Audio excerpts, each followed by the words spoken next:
Christian Audio, a division of Recorded Books, presents The Father You Get, and the Ones You Make, Believe in, and Become, by Patton Dodd. Narrated by Patton Dodd. Dedication. For Michaela, Belle, Henry, and Lou. Preface. Make me a man. It is 5 o'clock and almost hot on a mid-May evening in San Antonio, Texas. I am standing in a crowding bar near downtown. Not crowded just yet, but it's about to be. People are pouring in and the server is inking her notepad with orders. I am holding a self-serve cup of water and talking to a man I have met just moments before. And much to this man's dismay, I am starting to cry. I mention the water because I want you to know that is the only thing I've yet had to drink. The tears have nothing to do with any foreign substance in my system. I am helping throw a goodbye party for one of my dearest friends, a woman named Alice, whom everyone loves and whose party is the reason the bar is crowding at 5 o'clock sharp.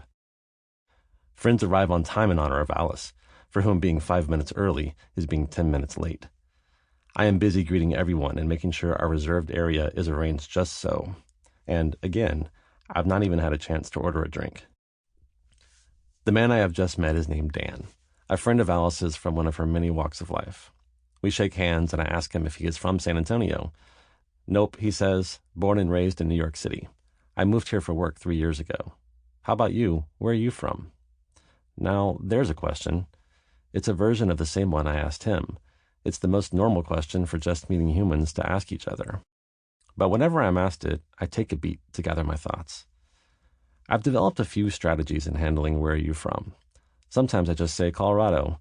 That's good enough because I lived there during middle school, high school, and a portion of my college years, then again for a couple of adult stretches of life. But it always feels a bit off to me. I'm not from Colorado, if from means where you were born. I am from Nashville, Tennessee.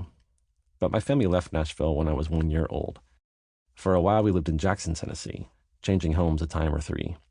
Then Alabama, then Northern California, with more home and neighborhood and school district hopping in each of those places. We also had frequent visits and a couple of long stays in northern Mississippi.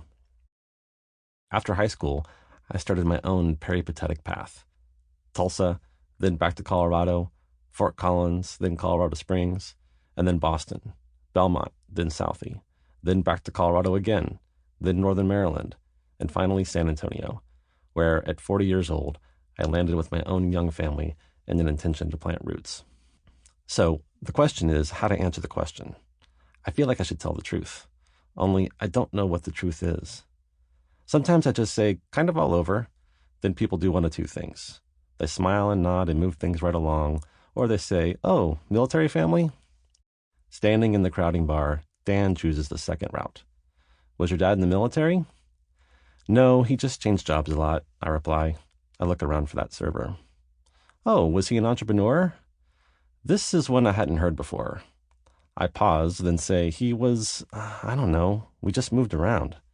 I figured that would be the end of it, but no. Alice's friend is a persistent man. But why? Traveling salesman? He says, smirking. Was he always being headhunted or something? This guy. He's being cute, I suppose. I decide to be cute right back. No, I say. He was a drunk. He'd drink his way out of jobs, burn bridges, and we'd have to go someplace new. And then I, someone who that night was in a grand mood, and someone who would have told you he did not feel all that burdened by his troubled childhood, promptly burst into tears. I raise a give me a minute finger. I try to smile, but my face refuses. More tears come. A friend comes up to say hi, sees me crying, then furrows his brow and turns to poor Dan, who goes ashen with guilt. I gather myself. I tell Dan I am sorry, and that it had been a long day. I excuse myself and go to the bathroom. I collect my emotions and go back into the fray, making sure Alice has the send-off she deserves. Dan and I do a good job of avoiding each other the rest of the night. We lived in all kinds of places, subsidized housing, low-end apartments, a duplex, a home we owned until the first bankruptcy, split-level rentals, houses we borrowed from our fellow churchgoers in one Southern Baptist church or another. Y'all were always on the move, my cousin Beverly remembered as she drove me around Jackson on a recent trip and showed me the remains of one of the Sample complete. Ready to continue?